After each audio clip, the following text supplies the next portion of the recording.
네, 얼마 전에 삼성전자도 임원 인사 단행을 했었는데 정의선 현대차그룹 회장이 취임 2달 만에 처음으로 임원 인사 지금 발표를 했습니다.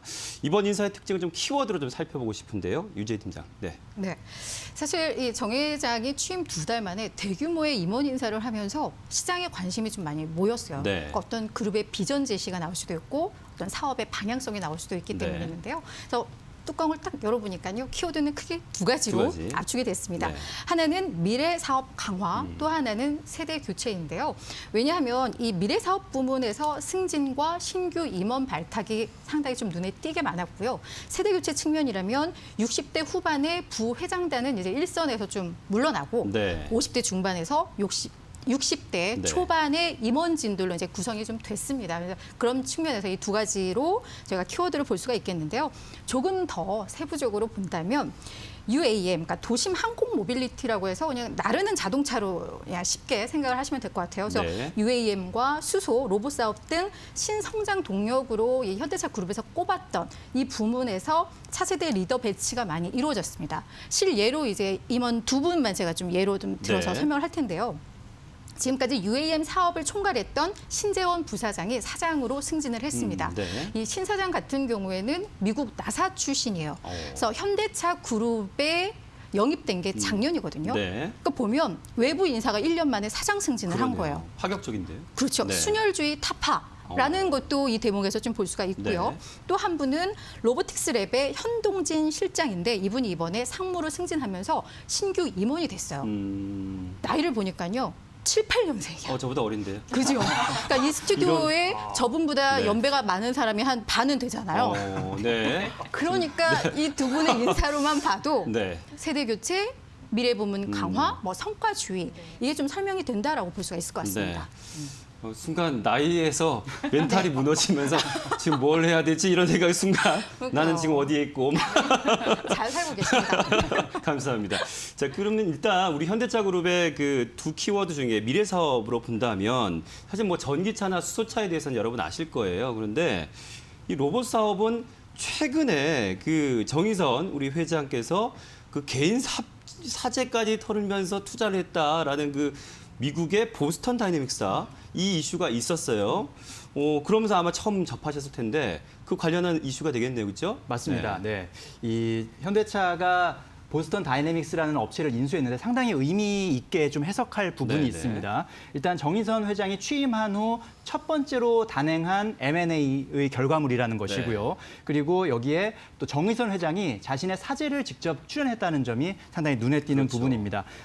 우리가 대기업의 M&A에서 오너가 직접 자신의 지분을 태우는 사례는 우리나라에서는 사실 흔치 않습니다. 그렇죠. 해외에서는 좀 뭐 가끔 볼 수 있는 사례인데요. 그만큼 정의선 회장이 책임지고 이 로봇 사업에 조금 뛰어들겠다, 힘을 쏟겠다, 노력을 기울이겠다 이런 의미로 받아들여집니다.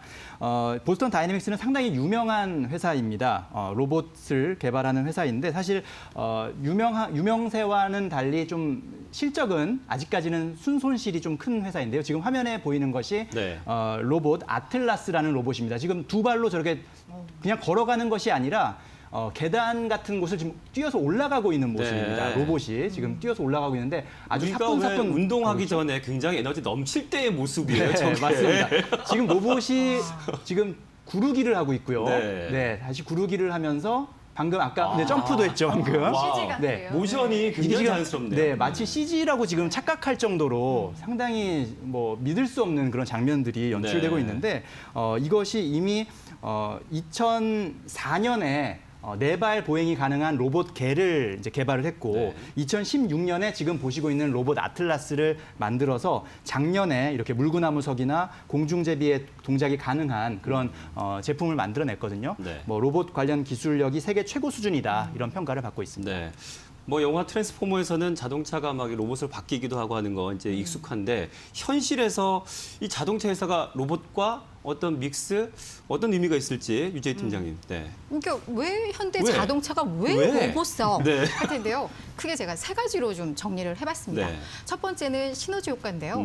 로봇 기술 같은 경우에 핵심은 각종 이 부품들을 자유롭게 잘 제어할 수 있는 기술, 그리고 주변 상황이 변화했을 때 그걸 감지하고 대응하는 이 융합적 기술이 적용이 되거든요. 네. 근데 이렇게 했을 때 뭐가 딱 떠오르세요?